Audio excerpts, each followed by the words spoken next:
ગુજરાતભરમાં જ્યાં સૂર્યાસ્ત સાથે ઉત્તરાયણનો ઉત્સાહ શમવા લાગે છે, ત્યાં આણંદ નજીકના બાકરોલ ગામમાં રાત પડતા પતંગ ઉત્સવનો પ્રારંભ થાય છે.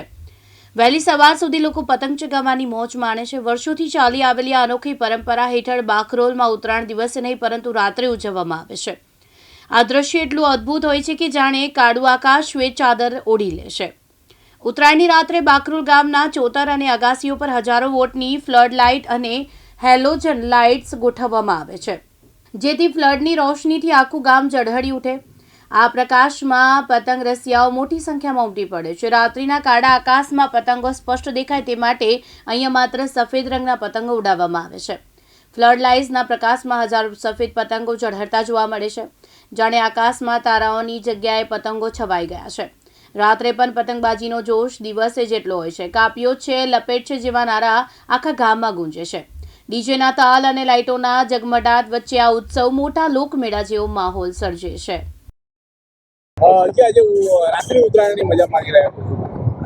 અત્યારે આપણે બાકરોલ ગામમાં છે. આણંદ વિદ્યાનગરની બાજુમાં જ બાકરોલ ગામ છે અને ઉત્સાહ એટલો બધો છે. તમે કોઈ પણ અગાસીમાં જાઓ, આખું તમને અમેરિકા અહીંયા દેખાશે, લંડન અહીંયા દેખાશે. આણંદ વિદ્યાનગર, ખેડા જિલ્લો અને આણંદ જિલ્લા, એક અગાસી ઉપર તમે જાઓ, ધાબા ઉપર આખું બધા ઉત્તરાયણ માણી રહ્યા છે અને દિવસ કરતાં પણ સારો માહોલ છે. અને બહુ જ મોટી એક વાત છે, બાકરોલ ગામમાં હિન્દુ, મુસ્લિમ, ક્રિશ્ચન બધા સાથે રહે છે.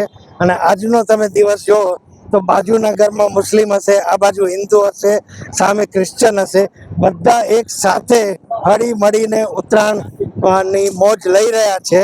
અને એકતાનું પ્રતીક જોવો આજે તો હું બધાને આમંત્રણ આપું છું કે હજુ આખી રાત બાકી છે, હજુ કાલે વાસી ઉત્તરાયણ છે અને અવશ્ય બધા પધારજો. આવી ઉત્તરાયણ કદાચ ગુજરાતમાં ક્યાંય નહીં થતી હોય. અને બધા એકો એક અગાસી ઉપરથી રિવર્સ ફ્લડ મારેલા છે. તમે હમણાં બતાવશે તમને ઉપર, અત્યારે દિવસ જેવું રાતે દેખાય છે. 2 થી 3 હજાર પતંગ અત્યારે રાત્રે કદાચ 10, 10:30 વાગ્યા છે અને એકો એક અગાસી ઉપર લગભગ 30 થી 40 વ્યક્તિ બેઠેલા છે. અત્યારે મારી સાથે ચંદ્રકાંતભાઈ એક્ટર છે, 20 વર્ષથી આ સરપંચ હતા અને આ પિનાકભાઈ ભૂતપૂર્વ કાઉન્સિલર છે. એમની અગાસી ઉપર આપણે બેઠા છે. તમે અત્યારે ગાડી મૂકવાની પણ કોઈ જગ્યા નથી. વેહિકલ બધા ગામની બહાર મૂકેલા છે, કારણ કે અંદર રસ્તા ક્લિયર રાખેલા છે, બધા ફરી શકે. અને કોઈ પણ ધાબા ઉપર જવું હોય, એનીબડી ઇઝ વેલકમ. તમે ક્યાંથી આવો છો કોઈ પૂછતા નથી. બધે જમવાનું બી વ્યવસ્થા છે, ખાવા પીવાની બધી જ વ્યવસ્થા છે. એટલે બધા, હું બાકરોલનો વતની નથી પણ હું વેલકમ કરું છું. બાકરોલની આ મોજ બધાએ માણવી જોઈએ. Thank you very much. Happy Uttarayan to all of you. Thank you. મારું નામ હિરલ પટેલ છે. હું બાકરોલ ગામમાં રહું છું અને છેલ્લા 22 વર્ષથી બાકરોલ ગામમાં ખૂબ જ અદ્ભુત રીતે ઉત્તરાયણનું આયોજન કરવામાં આવે છે.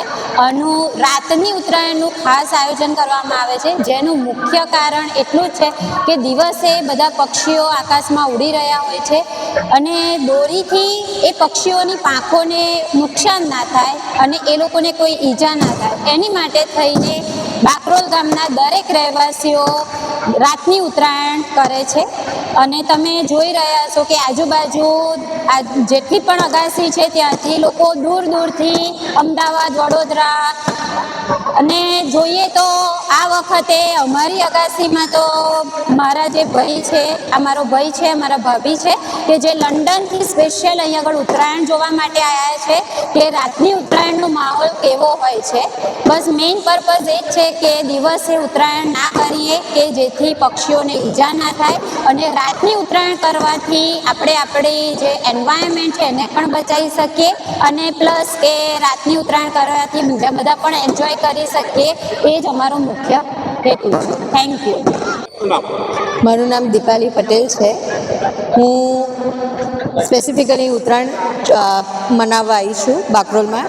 22 વર્ષથી અહીંયા આગળ રાત્રિ ઉત્તરાયણ મનાવવામાં આવે છે. આ લોકોનો જે હેતુ છે બહુ જ સરસ છે કે જે પક્ષીઓને નુકસાન થાય છે ના થાય તે માટે એ લોકો રાતે ફ્લડ લાઇટથી ઉત્તરાયણ માણે છે અને એનો વ્યૂ બહુ જ સરસ હોય છે. અને સ્પેસિફિકલી હું લંડન રહું છું અને મને સ્પેસિફિકલી બહુ જ આ ઉત્તરાયણનો ફેસ્ટિવલ બહુ જ યાદ આવતો હતો અને એટલે હું અહીંયા આગળ આટલા વર્ષો પછી અહીંયા આવી છું સ્પેસિફિકલી બાકરોલમાં ઉત્તરાયણ મનાવવા માટે.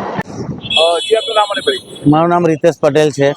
બાકરોલ ગામમાં જે રાત્રે ઉત્તરાયણ મનાવવામાં આવે છે, શું છે પરંપરા? બસ અમારી પરંપરા એક જ છે કે આ પક્ષીઓને બચાવવા માટે અને આ જેમના બધાના ગળા કપાય છે, તમે જોયું હશે અત્યારે ન્યૂઝમાં, આજે પણ 2 જણને પ્રોબ્લેમ થયો છે.